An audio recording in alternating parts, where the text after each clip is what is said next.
Saudara, isak tangis mewarnai ketibaan jenazah warga Aceh Besar di rumah duka Gampung Hulu, Montasik, Aceh Besar. Jenazah dipulangkan setelah menghembuskan nafas terakhir di Jakarta akibat sakit yang dideritanya. Tiba di rumah duka Gampung Hulu, Kecamatan Montasik, Aceh Besar pada Rabu petang, jenazah Zulkarnain langsung disambut kerabat dan keluarga. Meski terlihat tabah, kakak maupun ibu almarhum tak kuasa menahan tangis.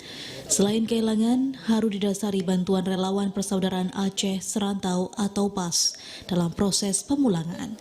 Keluarga tidak menduga almarhum yang merantau ke Jakarta tiba lebih cepat, mengingat jadwal dan mahalnya biaya penerbangan untuk kedua kota ini. Sulitnya perekonomian membuat almarhum memilih merantau ke Jakarta demi memenuhi kebutuhan hidup dengan berjualan. Pria yang telah beristri dan memiliki putra-putri ini meninggal setelah menjalani perawatan akibat sakit yang diderita. Tidak menduga seperti ini, dan tentu kami mengucapkan terima kasih banyak. Mudah-mudahan tentunya dengan adanya Persatuan Aceh Serantau ini, mungkin kami dari pihak desa juga berharap agar kepedulian dan kepekaan para pemangku kepentingan khususnya di Aceh Besar ya, untuk terus memperdayakan persatuan ini. Jenazah Zulkarnain yang tiba pada Rabu siang merupakan satu dari puluhan jenazah warga Aceh yang pemulangannya difasilitasi relawan dalam komunitas PAS. Tak hanya Aceh Besar, jenazah juga berasal dari sejumlah kabupaten kota di Aceh yang merantau di Jakarta.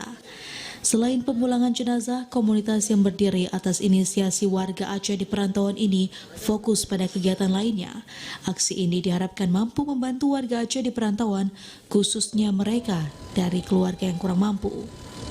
Alhamdulillah,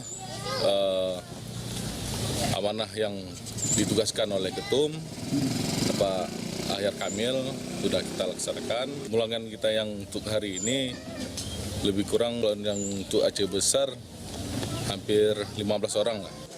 Jenazah Zulkarnain dibawa ke rumah duka setelah proses penyerahan dari pengurus PAS Aceh kepada PAS Aceh Besar, dan usai diterima pihak keluarga, jenazah langsung dimakamkan di tempat pemakaman umum Kampung Hulu pada Rabu petang.